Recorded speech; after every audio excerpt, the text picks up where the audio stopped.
Hey, this is Chris, and welcome to the Popcorn Finance Back to School series. Over the next 5 weeks, I'm going to be joined by some great guests, and each week we're going to be taking a look at college from a different angle. Starting things off, we have Wayne Weber from The Gift of College, and together we'll be discussing how to best save for your kids' college expenses using a 529 plan. Next, we have Pam Andrews from The Scholarship Shark, and you guessed it, we're going to be talking about scholarships. Then we will have Cody Berman from Fly to Fi jumping on the mic to discuss how to make wise financial decisions when choosing your college major. Then he will be followed up by Robert Farrington from The College Investor, and he'll be helping us better understand our student loans. And lastly, we'll be wrapping up the series with a fun and open conversation about college, the role it plays in our lives, and taking an alternate path with Gene and Parker from the Creators Group. So thanks for joining me here for the Popcorn Finance Back to School series. We're going to be popping a lot of popcorn over the next 5 weeks together. So let's kick things off with our very first episode, How to Save and Prepare for College Using a 529 Plan.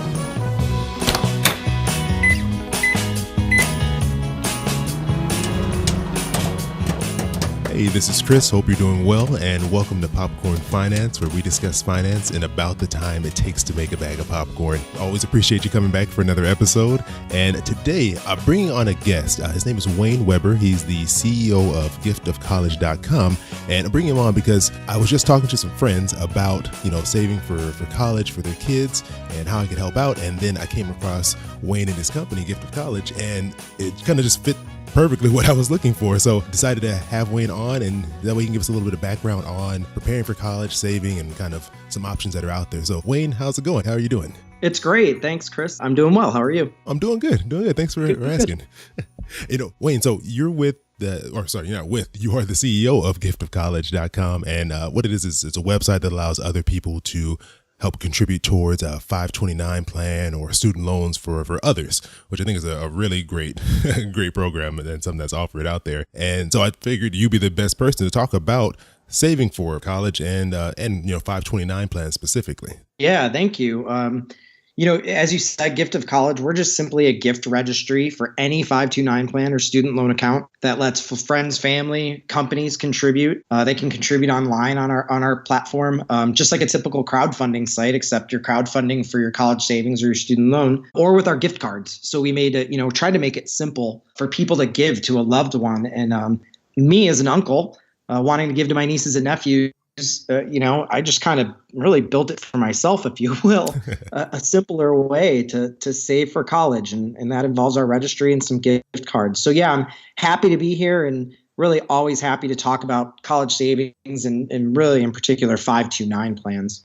Oh, nice. Yeah, because especially with college getting extremely more and more expensive every year, it seems like it's exponentially growing. I think starting, a savings plan really early on is really important. And so for those listening, would you mind giving us like an overview of what a 529 plan is? Yes.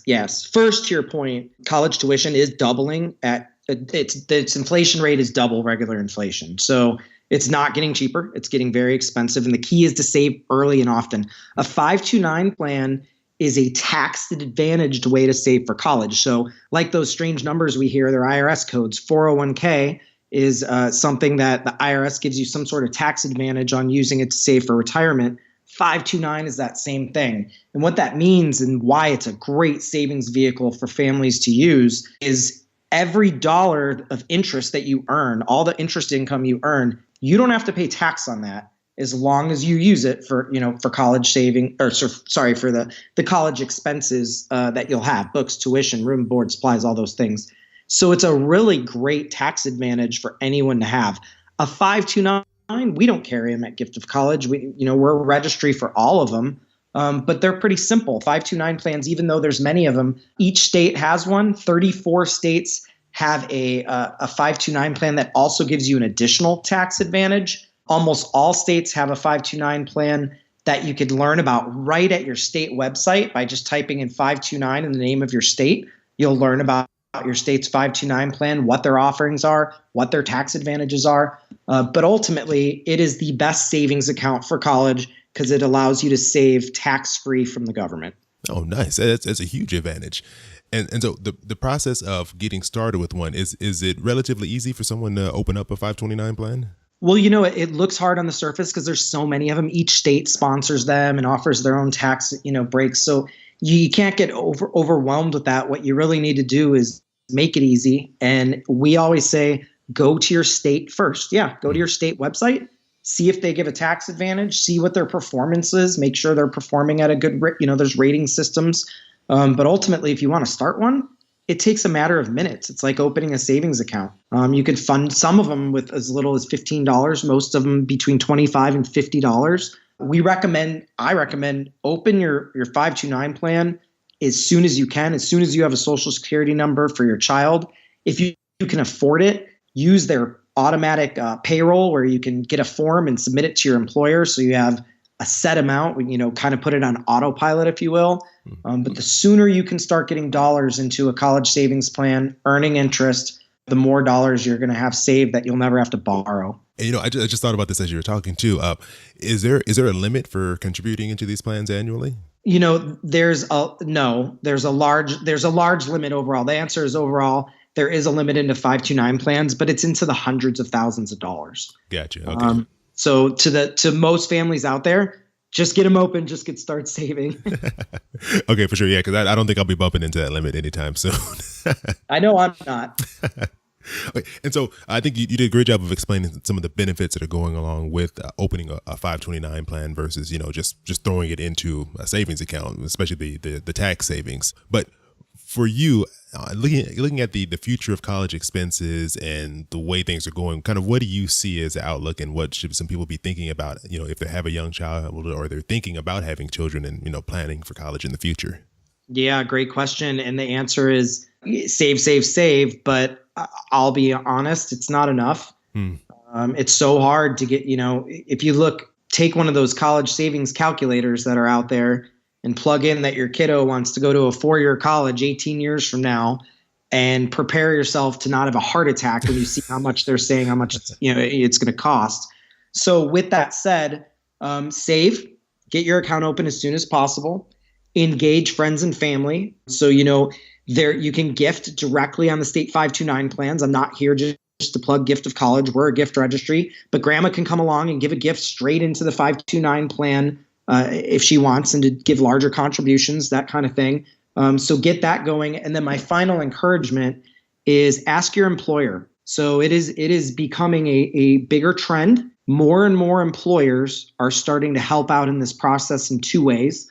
One, either contributing or providing opportunities to contribute into the 529 plans for their employees, and then opportunities to help them pay down their student loan debt. So, we work in both of those things. We're trying to do that. I completely recommend that everybody, no matter what size your company is, just ask. Say, hey, do you do anything around, my student loan debt, or do you do anything around saving for college in a 529? Because it is becoming a bigger and bigger trend, more and more talked about in the HR circles, and more companies, are starting to take action on it. Oh, yeah, no, I think that's definitely a huge issue right now, because I mean, if you ask around, I'm sure the majority of people you speak to are going to have some form of student loan debt, or at least, trying to plan for their kids for college. And I can see why employers want to add that as a benefit that they're offering to their employees, because it's becoming a bigger part of our lives. You bet. It's becoming a huge part of our lives. Actually, student loan debt has surpassed credit card debt, it's a big problem, because, credit card debt's equal problem. But if we just compare it to the last housing crisis we had, on that housing bubble, you had an asset. You had houses to help bail you out of a problem, where, your degree outside of the piece of paper, your college degree isn't tangible. So that debt is multi-generational. It's a giant economic crisis. And, we're just advocates on this side to make awareness of 529, because saving is one of the only ways you can avoid student loan debt is to save for college. I think that's great. Thank you, Wayne. I appreciate you coming on and sharing some more information about 529 plans so people can be more aware of that. And then also just sharing about what Gift of College does and how that allows, other people to participate in helping make sure that, the future generations can have as little student loan debt as possible. So I appreciate that. And before we wrap up, is there anything going on that you'd like to share with the audience before we go? Well, just keep it active. Our goal is to keep, college savings top of mind. So always keep it top of mind. We're trying to keep it top of mind by putting more and more of our Gift of College gift cards into more big retailers around the country. So that's it. We just ask that you keep, college savings and giving the gift of college at times. Keep that top of mind because your loved ones are going to thank you for it many, many years into the future. Oh, yeah, for sure. They're definitely going to appreciate having that piece of money sitting aside for them to help pay for school. So thank you, Wayne. I really appreciate you stopping by, and definitely would love to connect again later in the future. For sure. I hope so. Thanks again, Chris. College isn't getting any cheaper. So the best thing you can do is start saving as early as you can. I actually went and found one of those calculators that Wayne was talking about and plugged in some numbers. I used a state school as an example, and the numbers that came back were crazy. I mean, he was right. You had to sit down when you see these things. I think it was just north of $200,000. And, I really believe something will have to happen between now and then to prevent prices from getting that high because, no one will be able to afford to go to college if that does happen. So I'm hoping that things will be different and you won't have to deal with numbers that high. But either way, the best thing you can do now, the best thing you can do to prepare yourself is just start saving as early as you can. And, another way to help reduce the cost of college is through scholarships. And next week, I'll be joined by Pam Andrews from the Scholarship Shark to discuss how to find scholarships and, more importantly, how to actually win them. So I think that's an episode you definitely want to tune in and check out. And you can make sure you catch that episode and all the future episodes in the Back to School series by subscribing to the Popcorn Finance Podcast. You can subscribe on Apple Podcasts, Google Podcasts, Spotify, and even on your Amazon Echo.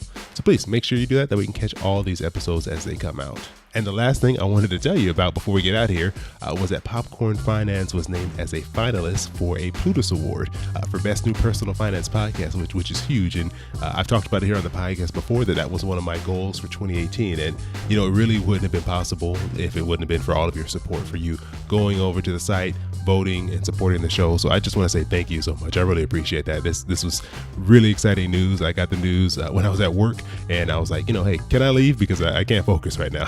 but no, I had to stick around. I couldn't go anywhere. But it was really cool, really exciting. So definitely, I'll let you know what happens. I will find out in a couple of weeks. I'm headed to FinCon in Orlando, Florida. So I'll let you know when I get back, or, maybe I can hop on the mic and record something and send it out to you while I'm there. But definitely excited. Thank you again. I really appreciate your support. So that's it for today's episode. Thank you so much for joining me for another bag of popcorn. Hope you have an amazing rest of your week, and I'll talk to you soon.